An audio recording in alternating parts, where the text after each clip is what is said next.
Hi guys, I hope you're keeping safe and well. There's a few topics left in differentiation that we need to cover, so I thought I'd just put together a few videos to cover this. Okay, so the last time we spoke, we had finished up on differentiation from first principles. And what we're going to do now today in this video is we're going to continue to look at differentiation, but we're going to see a bit more of a straightforward way to do it. Okay, so we're going to need some rules for this. So our first rule, rule 1, is that the derivative of a constant is 0.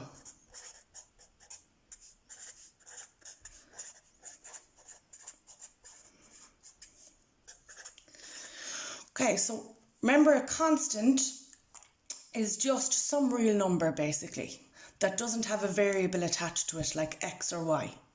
So let's see a couple of examples. So for example, let's just say f of x or y, because we know that they're interchangeable, is equal to 7. Then to differentiate that, the derivative of 7 is 0. Okay, let's look at another one. But let's just say y is equal to minus 353.123. Okay, that's a constant because it doesn't change depending on what value x is. So dy dx is equal to 0. So anytime we differentiate a constant, its derivative is always 0. So that's the first rule. The second rule is sometimes referred to as the power rule.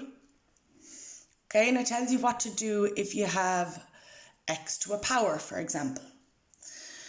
So let's just say if y is equal to a times x to the power of n, where a is just some real number, then dy dx, what we do is we bring down the power of x and multiply it by whatever number is before x.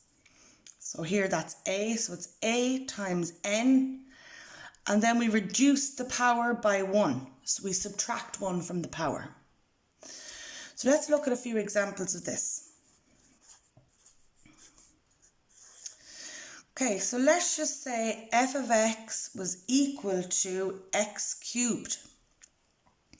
Okay, and we know that whenever we see an x without a number behind it, there's like an invisible 1 behind it. Okay, so we can rewrite this if we want to 1 times x cubed.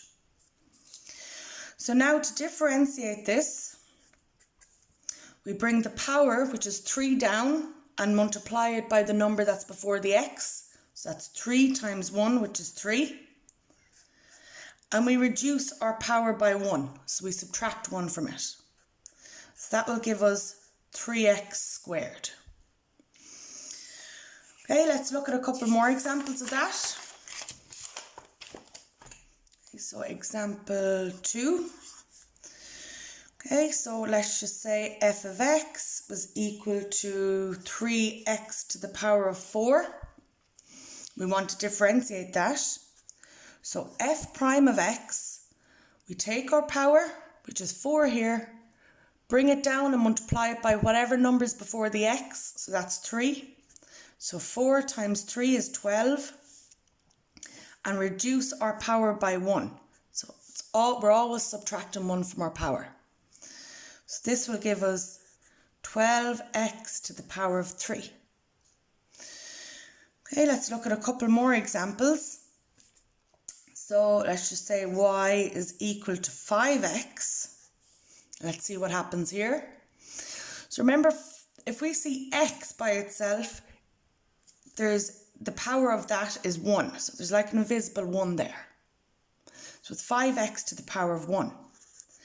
So to differentiate that, bring down the power and multiply it by the 5. So you get 5. And then subtract 1 from your power. So that'll give us 5x to the power of 0. Now, we know from the rules of indices that x to the power of 0 is equal to 1. as long as x itself isn't 0, which we don't have to worry about here. So we get 5 times 1 is equal to 5. So the derivative of 5x is 5. And you'll notice as you do more of these sort of examples that if your function is any number times x, where it's just x to the power of 1, the same sort of thing will happen here each time. So dy dx, when you differentiate, you're always just going to get back a. So just like here, y was equal to 5 times x, then dy dx is equal to 5. Okay, so that's something handy to keep a note as well. I'll just do one more example of this before we move on and put it together. So let's just say y is equal to 2 times the square root of x. Okay, well, we need to transform x into where it has a power.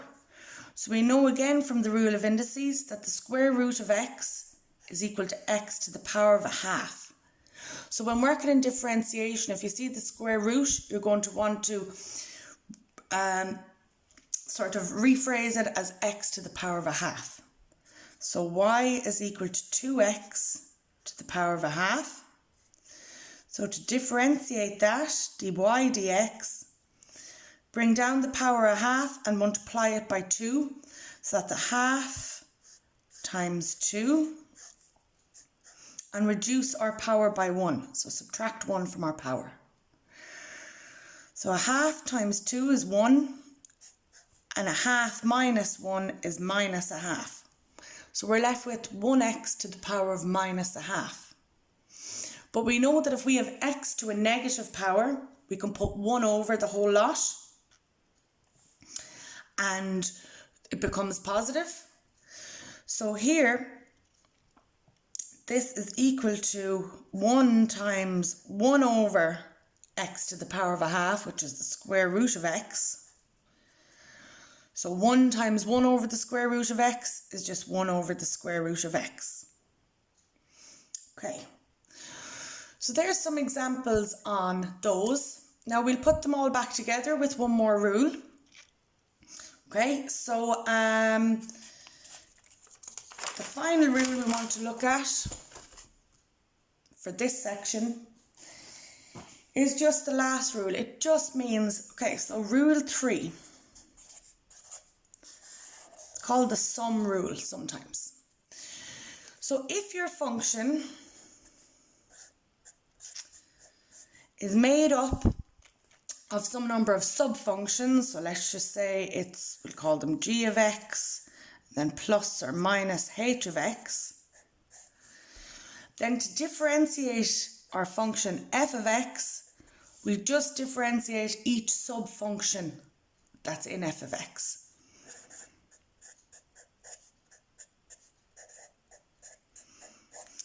Okay, so I won't be asking you to reproduce these rules or anything.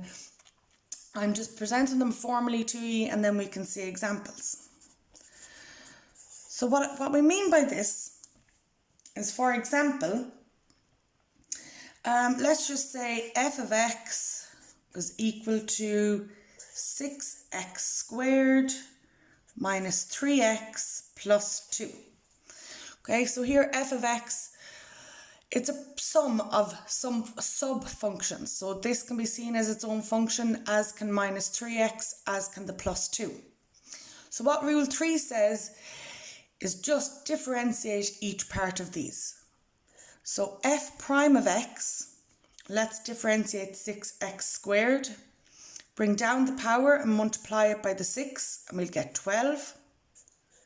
Reduce our power by 1, so that's 2 minus 1. Now differentiate minus 3x. Well, just like what happened when we differentiated 5x, we're just going to get back minus 3. And when we differentiate the plus 2, we'll just get back plus 0. So let's clean that up a little bit. So f prime of x is 12x to the power of, well, 2 minus 1 is 1. So it's just 12x to the power of 1, which is just 12x. And minus 3 plus 0 is just minus 3. So let's do another example of that.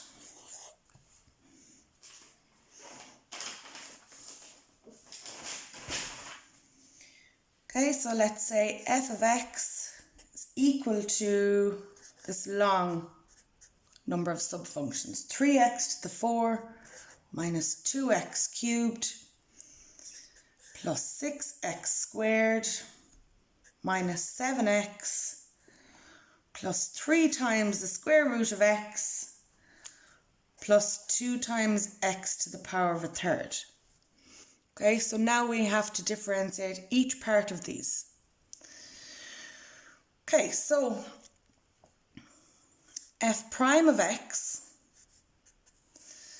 when we differentiate 3x to the 4, multiply the 4 by the 3 and we get 12, and reduce our power by 1, so 4 minus 1 is 3. Minus 2x cubed, the derivative of that, multiply the 3 by the minus 2 and we get minus 6, and subtract 1 from our power, which will leave us with minus 6x squared. Now the plus 6x squared, again bring down our power, multiply it by the 2 by the 6 and we'll get 12. Reduce our power by 1, 2 minus 1 is just 1, so that's 12x to the power of 1, which is just the same thing as saying 12x. When we differentiate minus 7x, we'll get back minus 7. And here now, we want the plus 3x to the power, or 3 times the square root of x to be 3x to the power of a half. Okay, so bring the half down, multiply it by the 3. 3 times a half is 3 over 2. And subtract 1 from the power. So a half minus 1 is minus a half. We'll clean this up in a second. Similarly here, bring down a third and multiply it by 2. We'll get 2 over 3. And reduce our power by 1. So subtract 1 from the third. So let's clean this up a little bit. F prime of x is equal to 12x cubed minus 6x squared plus 12x minus 7. Okay, now x to the power of minus a half is 1 over the square root of x. So there's 3 over 2 times 1 over the square root of x plus 2 times 3 times x to the power of minus 2/3, because a third minus a third, or third minus 1 is minus 2/3. So f prime of x is equal to 12x cubed minus 6x squared plus 12x minus 7 plus 3 over 2 times the square root of x. These are just two fractions that we multiplied. And this will give us plus 2 over 3 times 1 over x to the power of 2/3. Okay, so finally, to give our final answer,